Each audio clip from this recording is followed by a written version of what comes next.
আসসালামুয়ালাইকুম everyone, সবাই কেমন আছেন? আশা করি সবাই ভালো আছেন। আমিও ভালো আছি আলহামদুলিল্লাহ। Welcome back to my channel.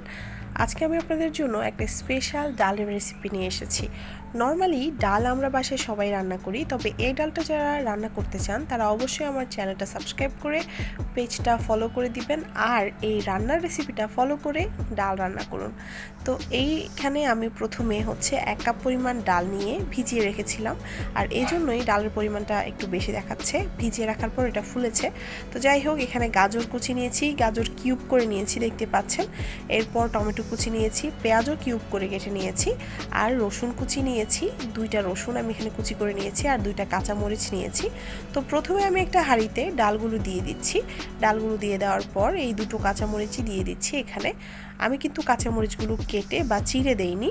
তো এরপর আমি টমেটো কুচিগুলোও দিয়ে দিচ্ছি। আমি কিন্তু কাঁচামরিচটা জাস্ট স্মেলের জন্য দিয়েছি, যার কারণে আমি এটা কেটে বা কুচি করে কোনোভাবেই দেইনি। এরপর গাজরগুলো অ্যাড করে দিচ্ছি। এরপর রসুন কুচি অ্যাড করে দিব এখানে। রসুন কুচিটা দেওয়ার পর আমি এখানে কিছু পানি দিয়ে দিব। তো এইখানে আমি এমনভাবে পানি ইউজ করব যাতে ডালটা বেশি একেবারে পানি পানি হয়ে না যায়। তো ডালটা সেদ্ধ হওয়ার জন্য মোটামুটি আমি 2 কাপ 2.5 কাপের মতো পানি দিয়ে দিচ্ছি। পানিটা দিয়ে এরপর চুলাটা আমি জ্বালিয়ে দিব। আর এখানে আমি দিয়ে দিব আধা চা চামচের মতো হলুদ। তো হলুদটা দিয়ে দিচ্ছি। আর মরিচ আমি এখানে খুবই সামান্য ইউজ করব, কারণ যেহেতু ডালে অনেক বেশি ঝাল যায় না, সেই জন্য আমি অল্প পরিমাণে মরিচ ইউজ করছি। এরপর আমি ঢাকনা দিয়ে এগুলো ঢেকে ডালটা সেদ্ধ করে নেব। এখন চুলাটা জ্বালিয়ে দিচ্ছি। চুলাটা জ্বালিয়ে দিয়ে ডালটা সেদ্ধ করে নিচ্ছি ঢাকনা দিয়ে। তো যাই হোক, আমি ঢাকনা দিয়ে ঢেকে দিলাম। দেখি কতক্ষণে সিদ্ধ হয়। সিদ্ধ হওয়ার পর আমি ফিরে আসছি। তো ডালটা অনেকখানি সেদ্ধ হয়ে আসছে দেখতে পাচ্ছেন এখানে। তো আমি এখন যেটা করব সেটা আমি আর এখন ঢাকনা দিয়ে ঢাকবো না, কারণ আমি পানি বেশি রাখবো না, বিদায় পানিটা শুকিয়ে ফেলতে চাচ্ছি আর কি। আর আপনাদেরকে দেখিয়ে দিচ্ছি ডালটা কি পরিমাণে হয়েছে। তো এভাবে আরেকটু সেদ্ধ হোক। এরপর আমি বাকি যে কাজগুলো সেগুলো করব। তো কিছুক্ষণ পর ডালটা সেদ্ধ হয়ে গেছে। এখন আমি যেটা করব সেটা এখানে লবণ দিয়ে দিয়েছি পরিমাণ মতো। লবণ দেওয়ার পর আমি একটু নেড়ে চেড়ে দিচ্ছি। আমি এরকমই রাখবো ডালটা, আর বেশি পাতলা বা ঘন করব না। আপনারা চাইলে আরেকটু ঘন করতে পারেন, কোনো সমস্যা নেই। এরপর আমি ডালের মধ্যে দিয়ে দিব ধনিয়া পাতা কুচি করে রেখেছিলাম সেগুলো। তো ধনিয়া পাতাটা ডালের মধ্যে না দিলে একেবারেই ডালের টেস্টটা আমার কাছে ভালো লাগে না। তা আমরা এখানে দিয়ে দিয়েছি ধনিয়া পাতা কুচি। তারপরে এটা মিক্স করে নিচ্ছি। মিক্স করে আমি চুলা থেকে হাঁড়িটা নামিয়ে রাখবো।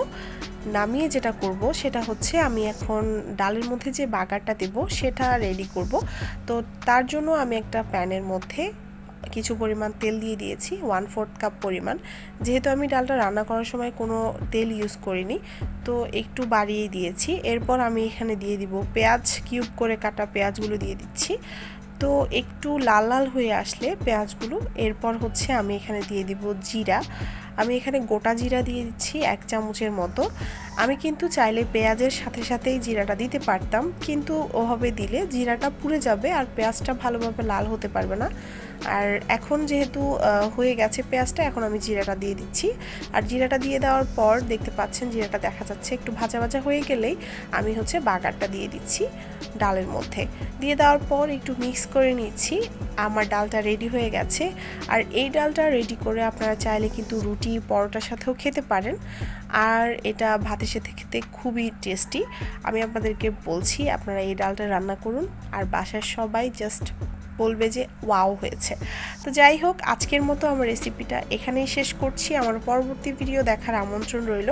সে পর্যন্ত সবাই ভালো থাকবেন, সুস্থ থাকবেন। আর যারা আমাকে ফেসবুক পেজ থেকে দেখছেন তারা অবশ্যই আমার পেজটা ফলো করে দিবেন।